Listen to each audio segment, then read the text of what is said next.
Like until how far can you see? Keep going. Keep going. Keep going. Keep going. Keep going. Keep going. Keep going. Keep going. Keep going. There. You bitch. Bienvenidos. Today we're talking. Oh shit, this is mine. Today we're talking about one of my favorite movies, Alien Romulus. Specifically, the last 20 minutes, where while we get an amazing sequence of horror film and a combination of all the franchise's best parts, I would say, I'd argue. And I will argue, there was something that bothered me the whole time, the science of this science fiction film. So this is entirely me nitpicking because, I mean, this is a science fiction. There's a woman gives birth to a fucking egg. You'll see. But first, we're gonna get into a summary of the film, which I'm not gonna do because this is a channel for nerds and alien fans. So like, you probably already seen it. So the main problem comes with in the final 20 minutes of the film, where our characters think that they're safe. Specifically, Rain thinks that she's safe. The ship is heading off to their current destination of Yavaga, which is supposed to be like a safe planet away from all the Weyland-Yutani shit. Because something leads me to believe that Weyland-Yutani does not have her best interest at heart. Not to get like crazy on here. Not to get political. They're on their way, and then the ship's hull is damaged. Specifically, a hole is made, and because there's a hole, the ship's autopilot stops the ship, which is named the Corbelan, stops the ship using propellant or its RCS system to just literally stop it in place. But then the ticking clock, besides the 7-foot tall alien white man, is that the ship is going to crash into the planet's rings.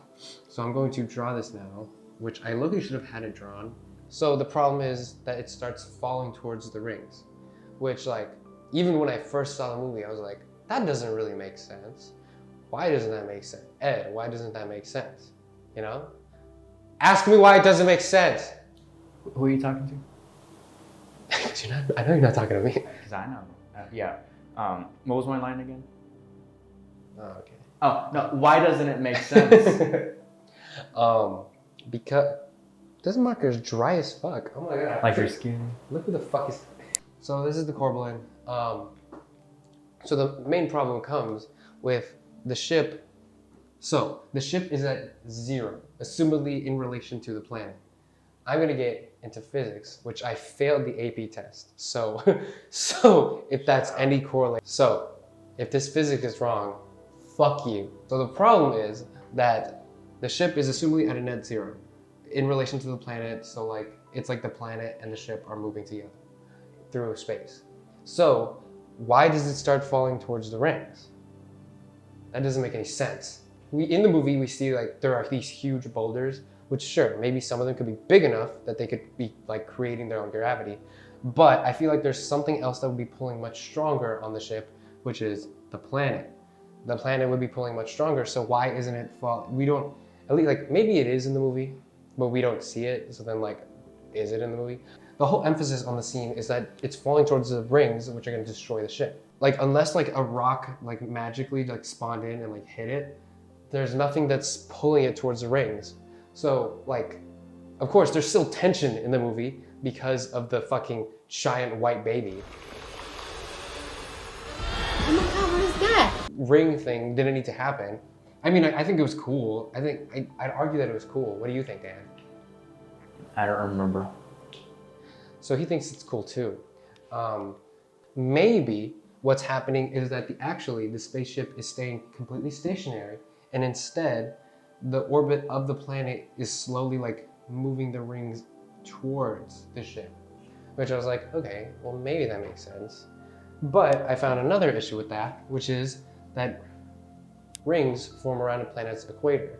So if the planet's moving like this, then the rings are presumably gonna move like that as well. So then that doesn't make any sense. The only other thing I could think of was maybe the Corbelan went to a complete net 0. So even in now the planet is moving and the Corbelan isn't. But why the fuck would it do that? That was also stupid in general. Why did it stop?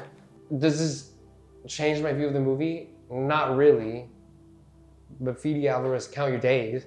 But it's just, the last 20 minutes doesn't make sense, okay? At least in terms of the physics.